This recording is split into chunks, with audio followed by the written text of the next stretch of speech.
I.S.U.P.K.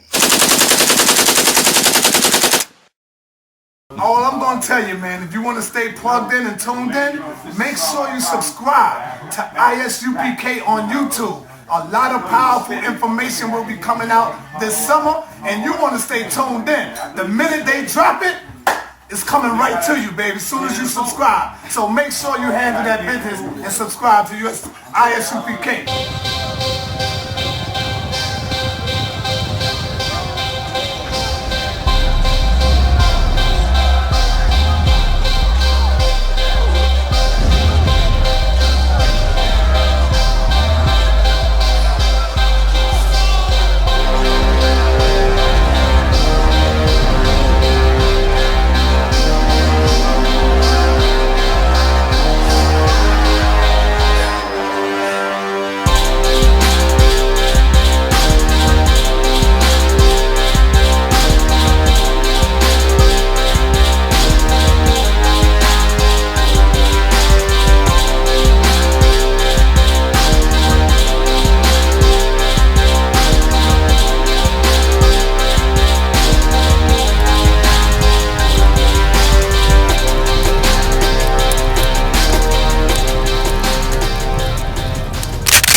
But I wanted to get into that a little bit, talking about angels and demons, right? We speak a lot about demons. People got demons on them and angels and all of this. And coming into this truth, I thought that there was angels in heaven that wanted to fight against the Most High, and they fell from heaven, and there's a war going on. Well, in this truth, learning the Lord, the Most High, is over everything. He is controlling everything. He controls Satan. He controls the demons. So if something is happening in your life, you know how people say that's the devil or whatever. Well, that's not necessarily Satan has to get permission to deal with you. And we'll go into that. All right, so we're going to get a little bit on angels and demons before we get out of here. Give me Isaiah 45:7. I form the light and create darkness. I make peace and create evil. I, the Most High, do all these things. All right, so the Most High formed the light. He creates darkness. He makes peace. And he creates evil. The Lord, the Most High, does all these things. There are no other powers that's more powerful than the Most High. He is the one who is in control of all things. So when they taught us, I don't know, where y'all learned or whatever, but what they taught me is that it's actually powers that's fighting against the Most High. Satan is fighting against the Most High. Well, we know according to the Bible that that's not true. Satan works for the Most High. Satan's job, what is Satan's job? Somebody tell me. Go ahead. Satan's job is to do what the Most High tell him to do. Yeah, I know, but what? Real good at keeping commandments. Yeah, I know, but I'm looking for something else. Somebody else tell me. What's Satan's job? Exactly. Go ahead. To kill, steal, and destroy. Yeah, you're right, but he does that by one way. Go ahead. Satan's job is to tempt you to try to prove to God that you're not worth the glory. There you go. Satan's job is to test you. You, the children of Israel. His job is to test you to see if you're worthy of the kingdom. His job is to weed people out. He comes and he says, well, this nigga Rob, he say he in the truth, but he be doing this. All I got to do is, put him through something with his girl and he kingdom. This nigga in the shop, yeah, he pretending like he really in the truth, but I guarantee you, if you put some shrimp scampi in front of him, he gonna eat it. This nigga Trey say he in the truth, but I guarantee you, if another nigga's old lady is bad, he gonna smash her. He don't care about your commandments. He ain't worthy of your kingdom. This is Satan's job. You don't believe me? Let's go to Job chapter 1. Let's go. He works for the Most High, and his job is to weed out the people who don't sincerely love the Most High. All right. Job chapter 1, verse 6. Job chapter 1, verse 6. Now there was a day when the son of the power came to present themselves before the Lord, the Yahweh. All right, so it says, now there was a day when the sons of God, or the sons of the power, came to present themselves before the Most High, right? So we talking about the sons of the power. When it's talking about the sons of God, who is it talking about in the Bible most of the time? Go ahead. The angels. It's talking about the angels. Sometimes it's talking about Israel, but in this particular time, it's talking about the angels. Now, the angels came to present themselves before the Most High. Keep going. And Satan came also among them. Wait a minute. How is he allowed to do that? If he is what they told us he is, how is he allowed to come with the sons of God, with the angels? It's because he does a better job at doing what the Most High needs him to do than you do. Satan came along them. Go ahead to verse 7.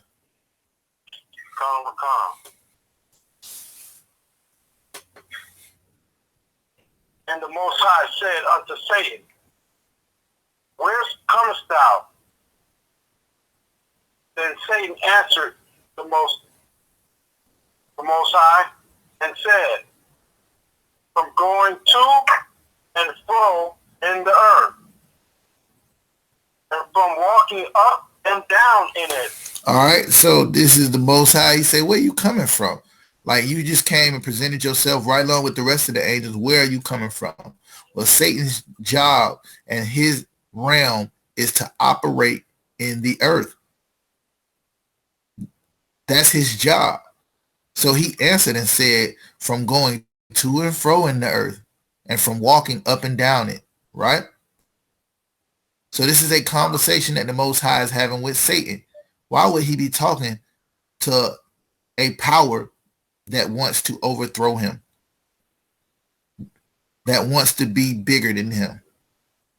Go ahead to verse 8. Verse 8. And the Most High said unto Satan, hast thou considered my servant Job? So while you've been walking up and down in the earth, right? Have you tested Job? Why does the Most High want him to test Job? Because he believes in Job. The Most High sends Satan to tempt you because he wants you to pass the test. He wants you to deny Satan. Now, can you do it? That's a whole different deal. Go ahead.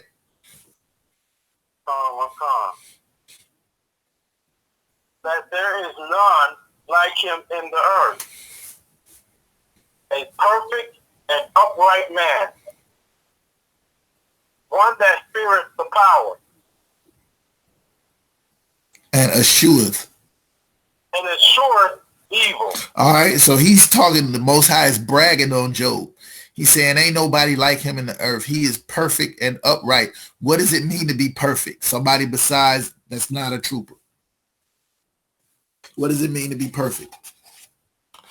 Does that mean that you ain't never made a mistake? To be upright, to do his commandments? To be upright and to keep his commandments. That's correct. To be perfect, meaning you're not breaking any of the Lord's laws. You're not. That don't mean that you don't never stub your toe. That don't mean that you ain't never did, anything. It just means you don't break laws. All right. One that fears the Most High and escheweth evil. Go ahead to verse 9. Then Satan answered the Most High and said, doeth Job fear the power? For not Keep going. Has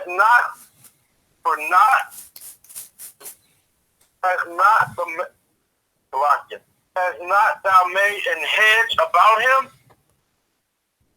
and about his house and about all that he hath on every side?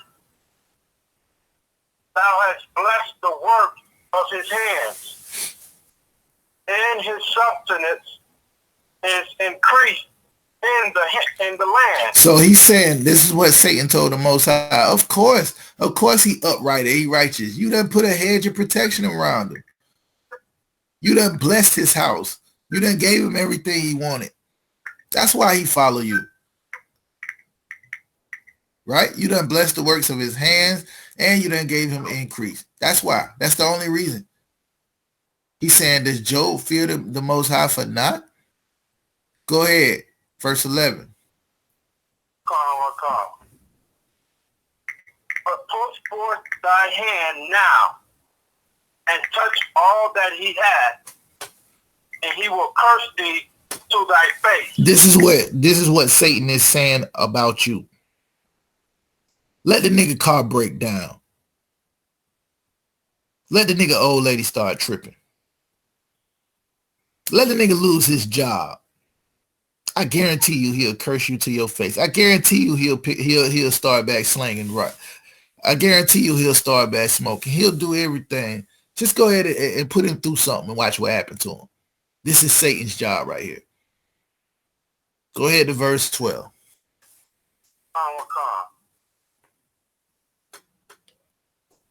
And the Most High said unto Satan, behold, all that he hath is in thy power.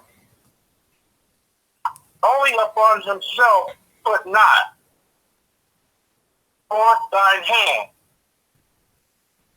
So Satan went forth from the presence of the Most High. All right, so this is saying that the Lord gave Satan permission to deal with Job. He had to give him permission and move his protection from around Job in order for Satan to be able to deal with him. Everybody understand that, right? Let's go to 2 Chronicles 18. Let's try to get a little bit of perspective here. What I'm basically saying is Satan is an angel, and all angels, no matter what, do what the Lord tells them to do. Remember the first scripture that we had, it says, I create darkness, I make peace, I create evil. I, the Lord, do all these things. There is no power in the earth that is over the Most High. He runs everything. So the good things that happen, he's over that. The bad things that happen, he's over that. Or he allows that. Let me say it that way. He allows it. Everybody understand, right? Second Chronicles 18 and 18. Let me get Trooper Sharatazar. Another one concept. 2 Chronicles 18 and 18. Again he said, therefore hear the word of the Lord.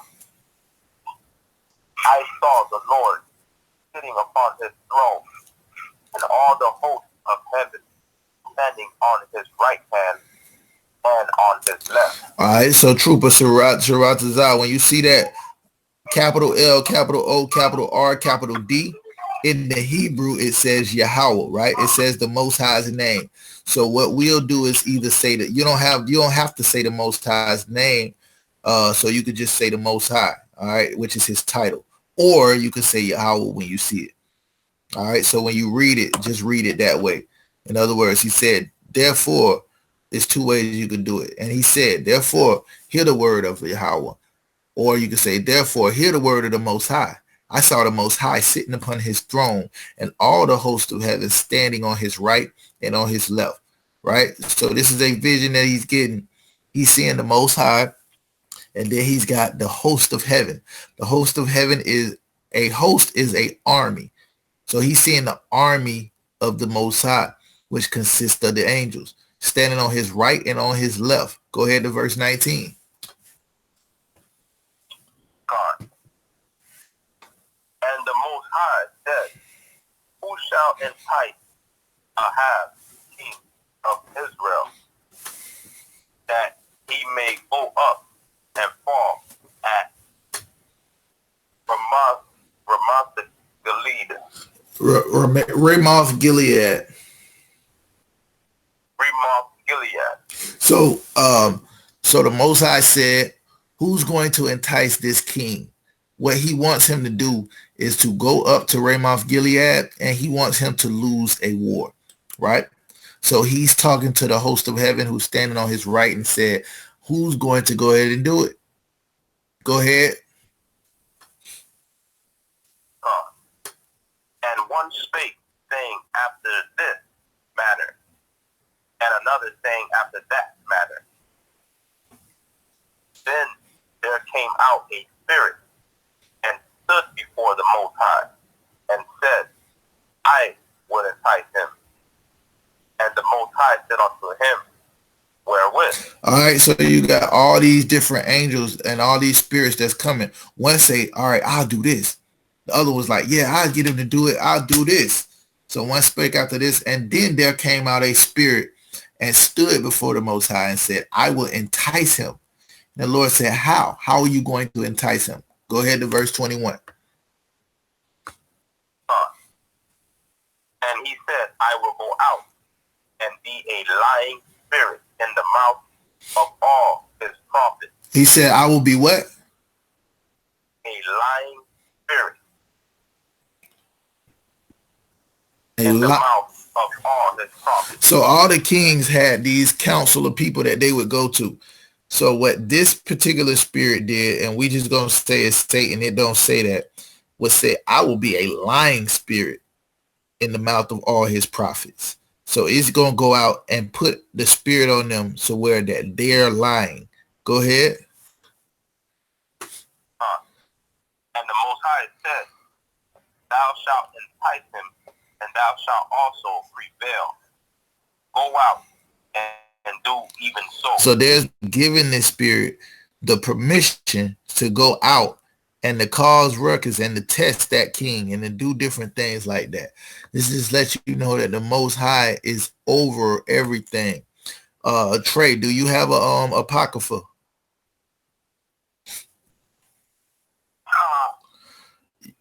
Give me Ecclesiasticus.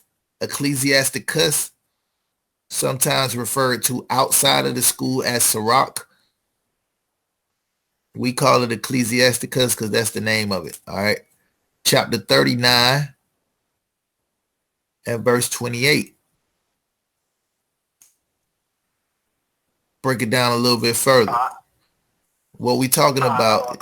Go ahead. Ecclesiasticus, verse, chapter 29, verse 28. Chapter 39.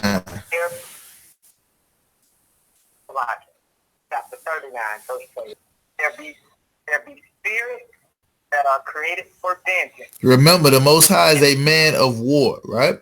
And he's created spirits just to do his will in the earth. They were created for vengeance. That's what we talking about when we talking about Esau falling, when we talking about, you know, all the other nations being put in their place and all of that. The Most High wants vengeance for his people, and that the rest of the nations on the earth has did while he gave them the okay and allowed them to be over his people in rank and order because we broke the laws, but he never told them to go this far with it. He never told them to lock up 2 million. Right? He never told them, what is it, 200 million? Salakia. Somebody get that for me if you can. Google how many blacks and Hispanics are locked up in the United States. He never told them to go that far with it, right? I want to say it's 2 million. Which in their fury, go ahead. He said there are spirits that's created just for the Most High's visions. Go ahead. There be spirits that are created for vengeance, which in their spirit lay on 4 strokes. In the time of destruction, they pour out their force and appease the wrath of him that made them. So they're doing the will of the Lord. They're pleasing the Most High who made those spirits to do just that. When all these natural disasters and storms and all of this other stuff has Esau running and scared and afraid, they got all the nukes in the world. They got all these little bomb shelters and all this money, right? What the Most High comes to destroy and to break it down is nothing they can do, because these spirits are going to do what they're supposed to do. So watch you give an example of what some of these spirits are. Go ahead to verse 29. Fire and hail and famine and death. Hold on, wait a minute. Wait a minute, hold on. These type of things don't come from the Most High, right? None of this stuff comes, no, like famine, people being poor and all of that. That's the devil doing that, right? Remember what we read in Ecclesiasticus the other day, where it said, don't help a sinner because sometimes the Lord got them in certain situations. Well, this is what it's talking about. He wants his vengeance. He's going to make sure everything good, and he's going to use these spirits to create fire and hail and famine and death. Some people got to die. Go ahead.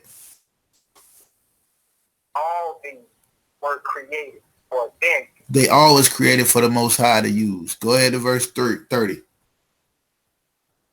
Beasts of wild beasts and scorpions, serpents, and the sword, punishing the wicked to destruction. You see that? So this the teeth of wild beasts. You got, crackers getting ate by lions and all kind of stuff, and scorpions and serpents and snakes, and it said the sword, which could be the old school sword, or now what we use as the sword is the gun, right? All of these things will be used to punish the wicked to their destruction, just like they use them to punish us. Go ahead. They shall rejoice in his commandments, and they shall be ready upon earth when he is, and when their time has come, they shall not transgress his word. Y'all see that, right? These things do not go against the Most High. He made them, right? And they only do what he tells them to do. Give me Psalm 78 and 48. Everything works in rank and order. There is no power that's fighting against the most power. Why would he not just destroy them if that's the case? Even the people, even the spirits that's evil that work in their way, and the Lord made Esau. The Lord made the Hamites. The Lord made. Go ahead. What chapter and verse in the book of Psalms chapter 78 and verse 48. All right. And it says in the and I think it's a second Esdras, that he made all of this stuff for our sake. It's supposed to be used for our advantage. This stuff is not supposed to hurt us. The only reason it does is because we are disobedient children that do not do what he told us to do. And the Lord chasing who he loves. Right? Go ahead. the book of Psalms, chapter 78, verse 48. He gave up their cattle also to the hail, and their flocks to hot thunderbolts. The Lord is putting a hurting on them. He gave up their cattle to hail, and they flocks to hot thunderbolts, lightning hitting they cattle and all this different stuff. Go ahead. Verse 49. He cast upon them the fierceness of his anger, wrath, and indignation, and trouble by sending evil angels among them. By sending what? Evil angels among them. By sending evil angels among them. Now, does that mean these angels going against the Most High, or does that mean these angels were actually made to do certain things that would be considered evil in the earth? The Lord cast his fear. Now, one thing we got to understand, when which is a whole nother breakdown, but the Lord is a man of war, right? Everything in the Bible, life is all about war. Who are you warring with the most? Yourself. The reason you're warring with yourself is because you have these spirits that are put in the earth to test you. When we go to Matthew chapter 4, and he's talking about Christ in the wilderness, and he tells him to turn the rocks into turn the stones into bread. Well, that's no different than you in the hood and Satan coming to you and telling you to turn the rocks into bread. This is all the the same thing. It's no different. You're fighting with these angels that are put into place to test you to see if you really deserve the kingdom, if you deserve the rank and order under Christ, if you deserve the blessings of the Most High, or if you just a person that's playing like it until something happens that you don't like and all of a sudden you don't serve the Lord anymore. Nobody tell you cry. You know why? Because I never saw you before, but you are a black man like me. My whole life was trying to find something to follow. Had loyalty, every man tried to borrow. Felt pain and a lot of sorrow. Got betrayed, so packed I didn't even have my heart broke. Living confused, about to lose hope. Cops got me on the side of the road like a sideshow. Need an antidote before I croak. Now I'm setting fire to rhythm man blues for this guitar smoke. Rebel with no cause, trying to find direction. The world got me vexed. Picked up a bad liquor habit that's hereditary from oppression. Felt like my life was on fire, trying to find an exit. Now look, 10 G's plus a good wreck. Sometimes a follower is a soldier, trying to find a good shepherd. Plus when you in hell, how did you excel? Wisdom the breath of life, I don't believe in fairy tale. Listen well to what I tell. No calling can cause pain, something that a rebel knows very well. Can't you tell I was sent from the Lord?